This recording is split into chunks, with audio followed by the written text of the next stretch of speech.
"Stay out of my kitchen," my daughter-in-law said, her voice calm but sharp enough to cut through the quiet clatter of breakfast dishes. And in that moment, something inside me shifted in a way I didn't fully understand yet. I stood there by the counter I had wiped down every morning for over 40 years, the same counter where I used to pack my son's school lunches, where I baked birthday cakes and Sunday pies, where life once felt full and warm. And now I felt like a guest who had overstayed. "Her welcome." I didn't respond, not because I didn't have anything to say, but because I suddenly realized this wasn't about eggs or coffee or even the kitchen. This was about territory, about control, about being quietly erased from a life I had built piece by piece. I placed my mug down carefully, making sure it didn't make a sound, and wiped my hands on a dish towel that no longer felt like mine. Then I walked out without looking back, because dignity sometimes looks like silence. Behind me, I could hear the low hum of conversation resume, her voice lighter now, his voice, my son's voice, steady and unconcerned, and that hurt more than anything she could have said. I climbed the stairs slowly, each step heavier than the last, not from age but from the weight of realization settling into my chest, the kind that doesn't break you all at once but cracks something deeper, something foundational. My room still smelled faintly of lavender and old books, the only space that hadn't yet been rearranged or redefined, and I closed the door gently, as if I were sealing off the last part of myself that still belonged here. I sat at the edge of the bed and let the silence stretch, not empty, but full of memories, of laughter, of years when this house had echoed with my voice, not hers. I thought about the small changes over the past year, the way she reorganized the cabinets, replaced my cookware, insisted on modernizing things that didn't need fixing, the way my son stopped asking for my recipes and started praising hers instead, how little by little I had been moved aside without a single confrontation, just polite smiles and quiet decisions made without me, and now, with one sentence, she had drawn a line so clear even I couldn't pretend not to see it anymore. I reached into the nightstand drawer, the one I had never let anyone else touch, and pulled out a folder, edges worn but contents intact, documents I had kept not out of suspicion but out of habit, the kind you develop after a lifetime of making sure everything stays in order. My hands were steady as I flipped it open, steadier than my heart felt, and for the first time that morning, I allowed myself a small, almost imperceptible smile, not out of bitterness, but clarity. I picked up my phone, scrolled to a number I hadn't needed in years, and paused just long enough to understand that this wasn't about revenge. It was about reminding everyone, including myself, that I was never as powerless as they had assumed. Then I pressed call, and as the line began to ring, I knew something in this house was about to change, just not in the way they expected. I held the phone to my ear and listened as it rang, each tone steady and measured, like a clock counting down to something I had not yet fully named. And when the voice on the other end finally answered, warm and professional, I spoke clearly, giving my full name the way I always had, not rushed, not uncertain, as if saying it out loud was a way of reminding myself that I still existed beyond the edges they had drawn around me. We spoke for only a few minutes, nothing dramatic, just confirmations, dates, a request to review documents that had been sitting untouched for far too long. And when I hung up, I felt a quiet shift settle over me. Not relief, not yet, but something steadier, like placing your feet firmly on the ground after realizing you had been slowly losing your balance without noticing. Downstairs, I could hear the faint clinking of dishes, the rhythm of a routine that no longer included me. And I sat there for a moment longer, letting the silence in my room wrap around me, not as loneliness but as space, space to think, space to see clearly for the first time in months. It was not always like this, I reminded myself. There had been a time when that kitchen was mine in every sense that mattered, when mornings began with laughter and the smell of coffee drifting down the hallway, when Daniel would sit at the table in his old college sweatshirt, asking if I could make his favorite breakfast the way I always had, and I never thought twice about it because that was what a home was, a place where you gave without keeping score. But things had changed, not all at once, never in a way that could be pointed to in a single moment. It had been gradual, almost polite, Olivia suggesting small improvements at first, a different brand of cookware, a new arrangement for the cabinets, changes that seemed harmless on their own, but slowly added up to something I could no longer ignore. and I realized now that I had mistaken silence for harmony, that by stepping back to keep the peace, I had been quietly handing over pieces of my life one by one. I stood up and walked to the window, looking out at the backyard where the old oak tree still stood, unchanged and steady, its branches stretching wide the same way they had when Daniel was a boy. And I wondered when exactly I had stopped feeling like that tree and started feeling like something temporary, something easily moved or replaced. A soft laugh drifted up from downstairs, hers, light and easy, followed by his voice. And I closed my eyes for a second, not to block it out, but to understand it, to accept that whatever bond they had built together now seemed to leave no room for me. And that realization, painful as it was, also brought a kind of clarity I had been avoiding. I turned back toward the dresser and opened the top drawer, pulling out a small stack of photographs, the edges slightly curled from years of being handled, images of birthdays, holidays, simple evenings that once felt ordinary but now seemed distant, and I studied them not with regret, but with a quiet acknowledgement that those moments were real, that they had mattered, and that no one could take that away from me even if they tried to rewrite everything else.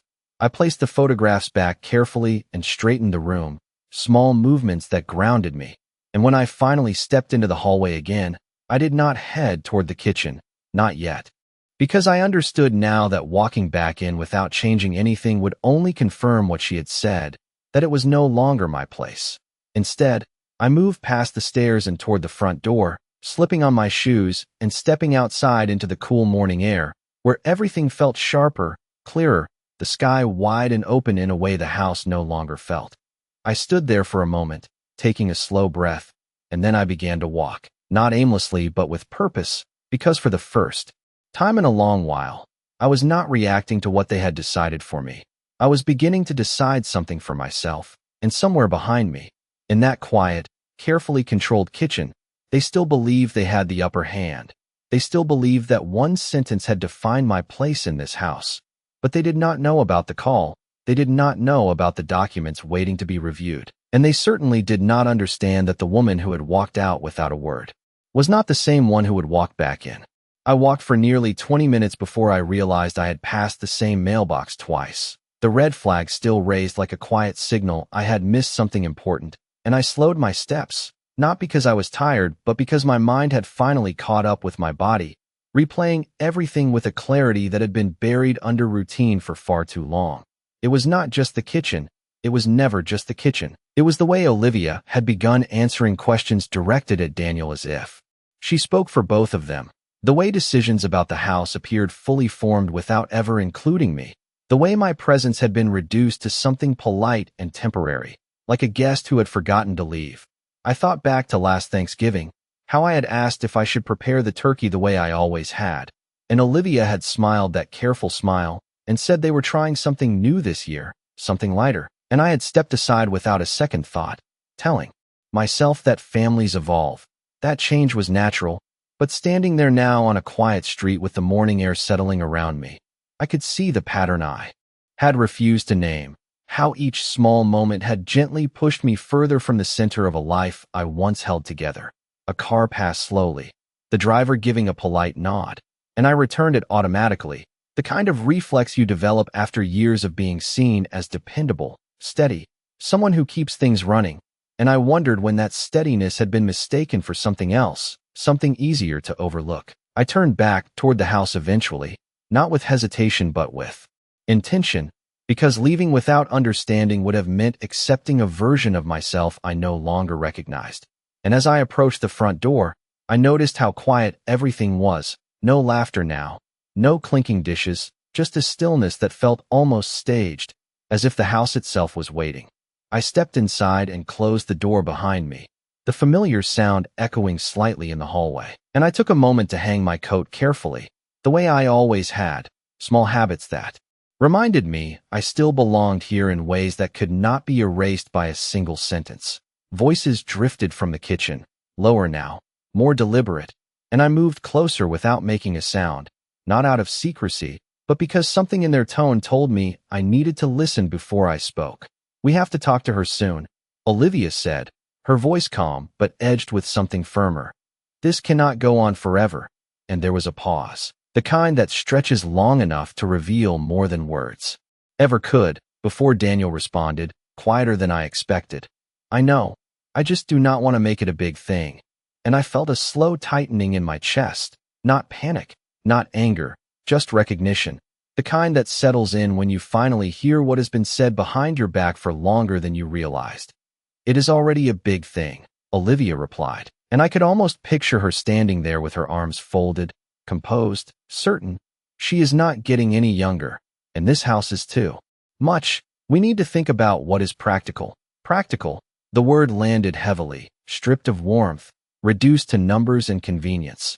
And for a brief moment, I closed my eyes, not to block it out, but to let it sink in fully, to allow myself the truth without softening it. I stepped forward then, letting my presence be known not with force, but with quiet certainty. And their conversation stopped immediately, the air shifting as they turned toward me, expressions changing just enough to reveal they had not expected me to be there. I did not speak right away. I simply looked at them, really looked, at the way Olivia held her composure, at the way Daniel avoided my eyes for a fraction of a second. And in that silence, I understood something I had not allowed myself to admit before, that whatever plans they were making, they had already decided my place in them, and it was not beside them. I walked past the doorway without a word and continued down the hall, leaving them behind with whatever thoughts my presence had interrupted, because I knew now that confronting them in that moment would only give them the conversation they were prepared for, and I was no longer interested in playing a role they had already written for me. Instead, I returned to my room, closed the door, and sat down at the small desk by the window, where the light fell just right across the surface, and I opened my phone again, not to hesitate this time, but to follow through, to make sure that the call I had started earlier would lead somewhere real, somewhere that did not depend on their version of what was practical. Because if there was one thing I had learned that morning, it was that silence had never protected me. It had only made it easier for others to decide things on my behalf, and I was done allowing that to happen. I did not rush the second call. I let it come naturally, like a decision that had been waiting quietly for the right moment to surface. And when the phone connected, I spoke with a calmness that surprised even me, confirming the appointment for that afternoon, asking for everything to be prepared, every document, every record, every detail that had once seemed unnecessary to revisit but now felt essential. And when I ended the call, I sat back in the chair and let the silence settle again, not heavy this time, but focused, like the pause before something important begins. Outside my window, the oak tree stood unmoved, its branches catching the late morning light, and I found myself studying it longer than usual, noticing how it had endured storms without needing to prove anything, how it simply remained where it belonged. And for the first time in months, I felt a quiet alignment between that image and something inside me that had not disappeared, only been pushed aside. I rose from the desk and opened my closet, selecting a coat I had not worn in a while, one that still held its shape, still felt like it belonged to a version of me that had not been diminished. And as I slipped it on, I caught my reflection in the mirror, not searching for reassurance, just acknowledging the woman looking back, steady, composed, and far more aware than she had been just hours earlier. The house remained quiet as I stepped into the hallway, but it was a different kind of quiet now, one that no longer pressed down on me.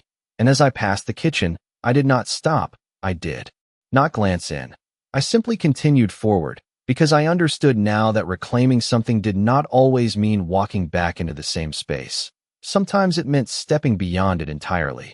I picked up my keys from the small table by the door, the familiar weight grounding me, and as I opened the front door, I heard movement behind me, a chair shifting, footsteps approaching, but I did not turn around immediately. I let them come to me, and when Daniel finally spoke, his voice uncertain, asking where I was going, I answered simply, telling him I had an appointment. Nothing more, no explanation, no invitation for discussion. And for a moment, there was silence again, the kind that used to make me uncomfortable but now felt like space I controlled. Olivia appeared just behind him, her expression composed but curious, as if trying to assess something she could no longer fully predict. And I met her gaze briefly, not with defiance, not with anger, just with a calm certainty that did not require words. And then I stepped outside, closing the door behind me with the same quiet care I had always used, because dignity, I realized, was not something they could take, only something I could choose to maintain. The drive across town felt longer than usual, not because of traffic, but because every mile seemed to carry me further from the version of myself that had accepted less than she deserved.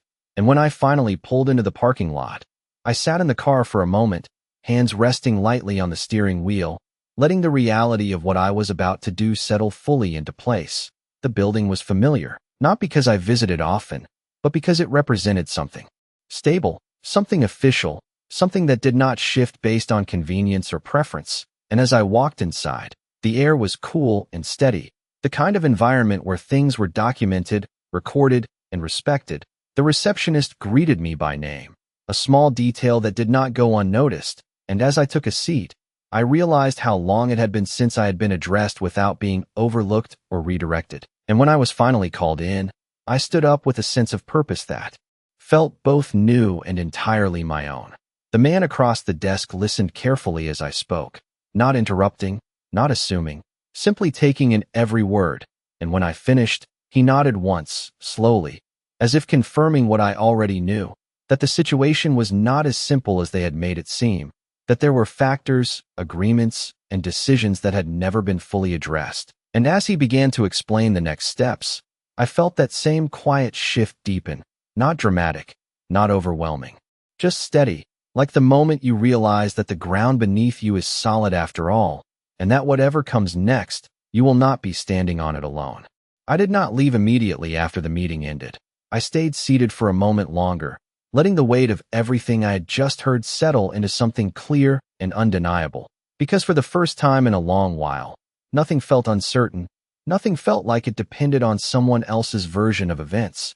And as the man across from me slid the folder gently across the desk, I placed my hand on it with a calm I had not felt in months, maybe years, because what rested inside was not just paper, it was proof of decisions made long before anyone thought to question my place in that house. He explained each document carefully, not rushing, making sure I understood every detail, every clause, every signature that had been put there with intention, and as I listened, I realized how much I had trusted life to simply continue as it always had, how I had assumed that what was built together would always remain understood without needing to be defended. And yet here I was, finally seeing that understanding needed structure, needed something more than memory. When I stepped back outside, the afternoon light had shifted, warmer now, stretching long shadows across the pavement, and I walked to my car with a steady pace, not hurried, not hesitant, because there was no longer anything to rush toward or run from, only something to follow through. The drive back felt different, not lighter exactly, but grounded, as if every mile brought me closer to a version of home that was no longer defined by their expectations, but by something I had quietly reclaimed. When I pulled into the driveway, I sat for a moment, looking at the house the way one looks at something familiar that suddenly reveals a different side, not threatening, not hostile, just no longer unquestioned, and I stepped out, holding the folder carefully, not out of fear of losing it, but out of respect for what it represented. Inside, the air felt still again. But now I understood that stillness differently. It was not absence, it was anticipation. And as I moved through the hallway, I could hear voices in the living room, lower than before, more deliberate, as if something in my earlier departure had unsettled the balance they thought they had secured. I did not join them right away. I placed the folder on the small table in my room, aligning it neatly, then sat down for a moment, letting my thoughts settle into a simple truth. I did not need to convince them of anything. I did not need to argue or defend myself. Everything that mattered was already written, already decided in a way they had not fully considered. When I finally stepped back into the hallway, their conversation stopped again, just like before, and I walked into the living room. With the same quiet composure, taking a seat without asking, without waiting to be invited, and for a brief second, no one spoke, the kind of silence that used to make me feel out of place, but now felt like something I could hold without discomfort. Daniel glanced at me, then at Olivia, as if unsure who should speak first, and Olivia offered a polite smile that did not quite reach her eyes, asking if everything was all right, and I nodded once, telling her that everything was exactly as it needed to be. Nothing more, nothing less, because I was not there to explain, not yet. I watched them for a moment, really watched, the way they sat together, the ease in their posture, the assumption that whatever came next would follow the direction they had already imagined, and I felt no anger, no urgency, only a quiet understanding that timing mattered more than reaction. I stood after a few seconds, not abruptly, just enough to shift the moment, and told them I would be preparing dinner. Later, my voice steady, neutral, not asking for permission, not offering an explanation, and Olivia hesitated for the smallest fraction of a second before responding, as if unsure how to reconcile that statement with what she had said earlier, and I did not wait for her to decide. I simply turned and walked away, leaving them with that uncertainty, because I knew now that the balance had already begun to change, not in loud ways, not in arguments or confrontations, but in something far more decisive, something they had not yet realized was already in motion. I moved through the kitchen that evening with a calm I had not felt in a long time, not because anything around me had changed yet, but because something inside me had settled into place, something firm and unshakable. And as I reached for the familiar cabinet where I had once kept my mixing bowls, I noticed they had been moved again, replaced with a newer set that looked polished but unfamiliar, and for a brief moment I paused, not out of hesitation, but out of recognition, because this was exactly how it had happened, piece by piece, without noise, without confrontation, just quiet replacements that slowly erased what had been there before. I turned instead to another drawer, one I knew had not yet been touched, and began preparing dinner with steady hands, each movement deliberate, not rushed, not uncertain. And as the sound of chopping and the soft hum of the stove filled the space, it felt different this time, not like I was reclaiming something, but like I was reminding myself that I had never truly lost it. I could feel their presence behind me before I heard their voices, the slight shift in the air that comes when someone is watching, trying to understand something they can no longer control. And when Olivia finally spoke, her tone careful, almost measured, asking what I was doing, I answered simply, telling her I was making dinner, nothing more, because there was nothing more to explain.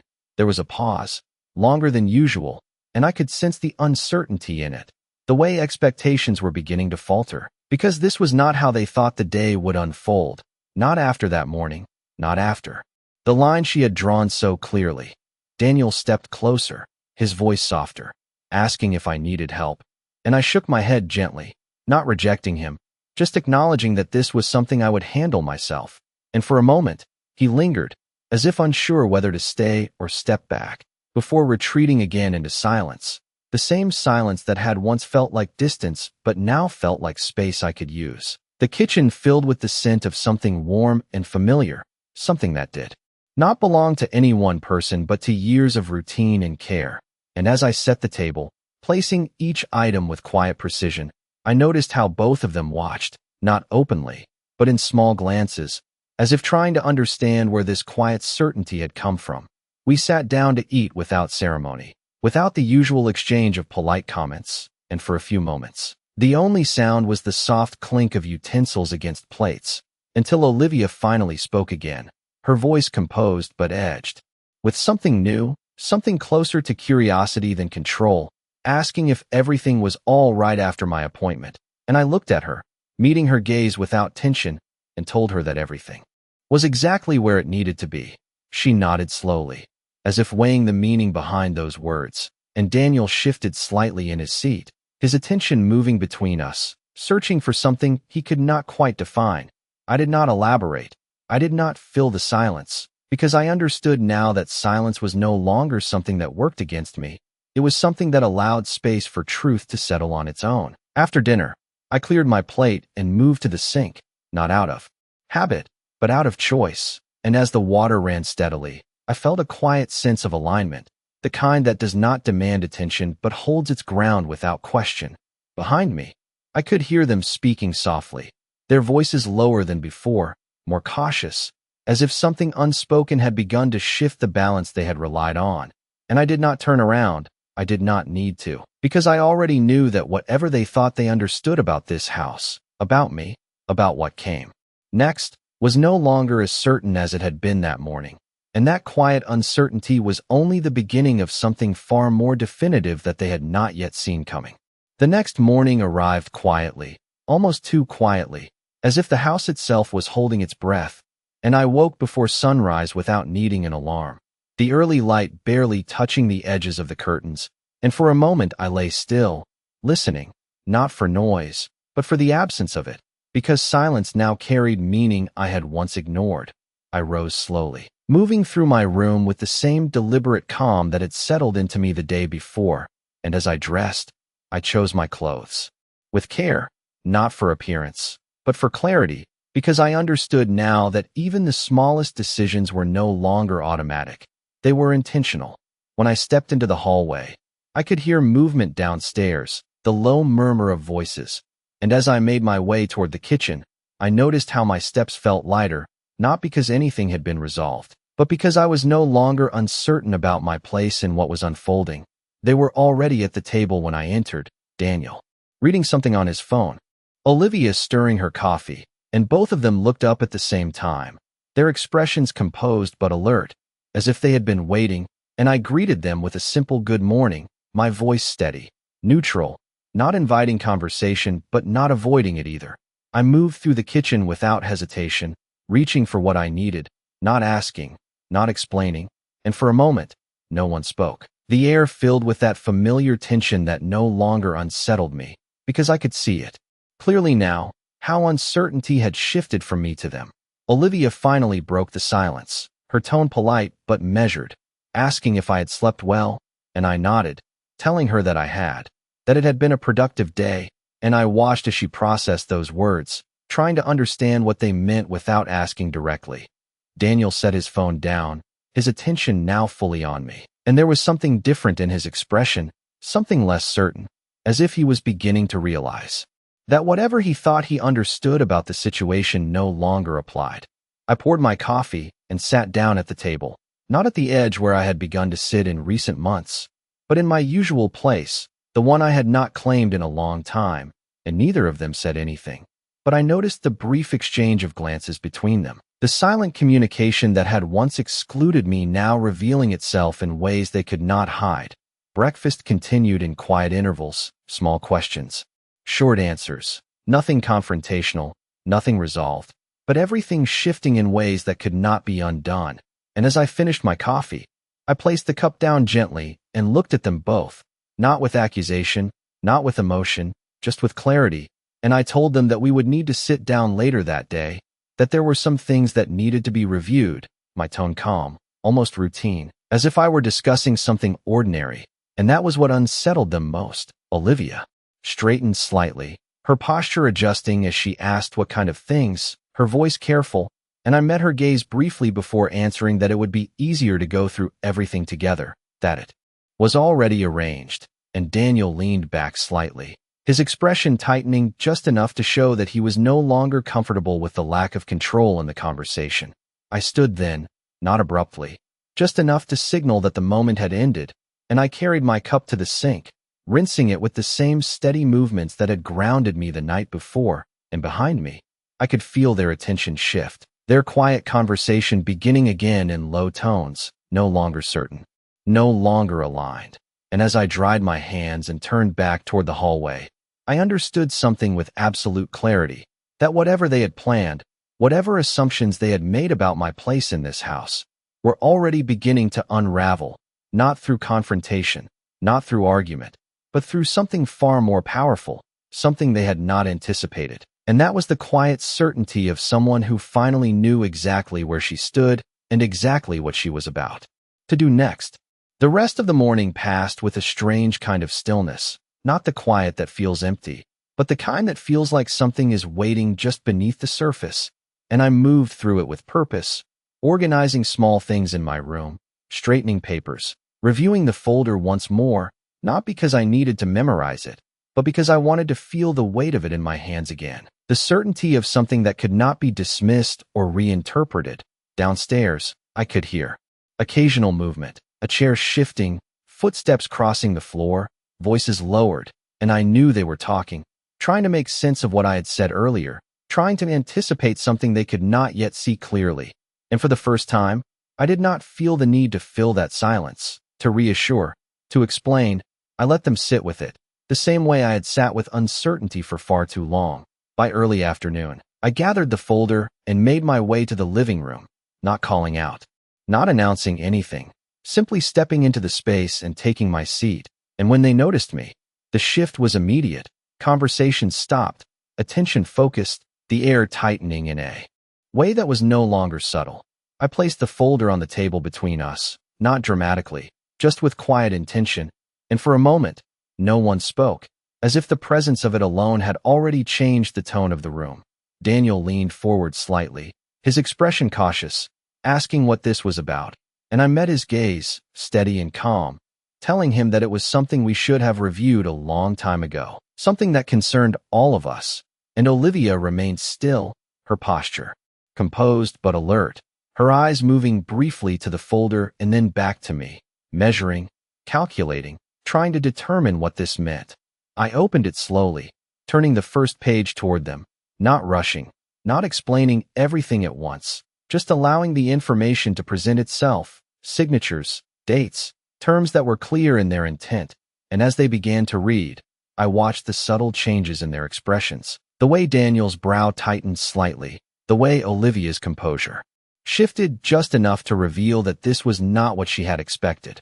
I spoke only when necessary, clarifying points with precision, not emotion, explaining that the house, the decisions tied to it, the arrangements that had been made years ago, were not as flexible as they had assumed, that there were conditions, agreements, protections that had been put in place deliberately, and that those details mattered now more than ever. Daniel leaned back slowly, his eyes moving between the pages and me, as if trying to reconcile what he was seeing with what he believed to be true, and Olivia asked a question, her voice controlled, about why this had not been brought up sooner, and I answered simply, telling her that there had never been a reason to, that until recently, I had trusted that understanding did not need to be written down to be respected.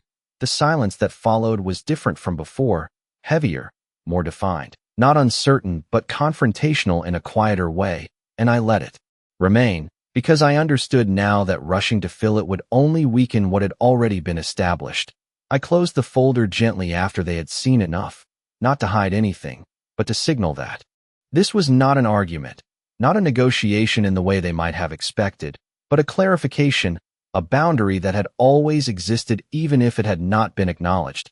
I stood then, not abruptly, just enough to shift the moment again, and told them that I thought it would be best if we all took some time to consider everything carefully, my voice even, steady, leaving no room for misinterpretation. And as I turned to leave the room, I could feel the shift fully now, not just in the air, but in the way they sat, the way they looked at each other, the quiet realization settling in that whatever plans they had made were no longer as certain as they once believed, and that the control they thought they held had begun to slip, not through force, not through confrontation, but through something far more decisive, something they could not simply talk their way around. That evening, the house felt different in a way that could not be undone, not louder, not colder, just more honest, as if something long avoided had finally stepped into the open and taken its place without asking for permission. And I moved through it with a quiet awareness, noticing the way their voices had changed, softer now, more careful, as if every word carried weight they had not considered before. I did not return to the living room after our conversation. I gave them space, not out of avoidance, but because I understood that realization takes time, and forcing it only delays what must settle on its own. So I remained in my room for a while, sitting by the window as the light faded slowly into evening, watching the outline of the oak tree grow darker against the sky, steady and unmoved, and I found comfort in that constancy, in the simple truth that some things do not shift just because others decide they should. When I finally stepped back into the hallway, the house was quieter still, the kind of quiet that comes after something has been said that cannot be taken back, and as I passed the living room, I saw them sitting apart, not distant, but no longer aligned in the effortless way they had been before, and neither of them spoke as I moved past, but I could feel their attention follow me, not with control, but with uncertainty. In the kitchen, I poured myself a glass of water and stood by the counter, not claiming the space, not avoiding it either, simply existing in it without asking for permission. And for a moment, I let myself remember what it had once felt like to stand there without question, without hesitation, and I realized that nothing about that feeling had truly disappeared. It had only been set aside. Footsteps approached behind me, slower this time, more measured, and Daniel's voice came first, quieter than usual, asking if we could talk, and I turned to face him, not defensive, not yielding, just present, and I told him that we already had, that what needed to be said had been said clearly, and he nodded, though not fully understanding, his expression caught between concern and something deeper, something closer to realization. Olivia stood just behind him, her posture composed but no longer certain, and when she spoke, her tone was different, less defined, asking what this meant for all of us, and I met her gaze, holding it for a moment before answering that it meant exactly what it had always meant, that this house, these decisions, this life we were sharing, were not built on assumptions, they were built on choices, and those choices carried weight whether acknowledged or not. There was a long pause after that, not empty, not unresolved, just full of understanding that was still forming, and I did not fill it, I allowed it to remain, because I knew now that clarity does not need to be forced, it only needs to be seen. I set the glass down gently and moved past them, not to leave, but to continue, because this was not an ending in the way they might have expected. It was a shift, something quieter but far more lasting. And as I walked back toward my room, I felt something settle fully into place, not victory, not relief, but certainty, the kind that does not depend on anyone else's reaction. Later that night, as the house settled into silence again, I lay in bed and looked up at the ceiling, the same ceiling I had looked at for years, but with a different understanding, because for the first time in a long time, I was not questioning where I stood. I was not adjusting myself to fit into a space that had been quietly redefined without me. I was simply there, grounded, aware, and entirely certain that whatever came next would not be decided without my voice being part of it. And somewhere beyond that quiet, beyond the walls of that house and the assumptions that had once shaped it, I understood something with a clarity that did not need to be spoken aloud, that respect is not something you ask for, it is something you allow, something you define, and once you see that clearly, there is no going back to being unseen again.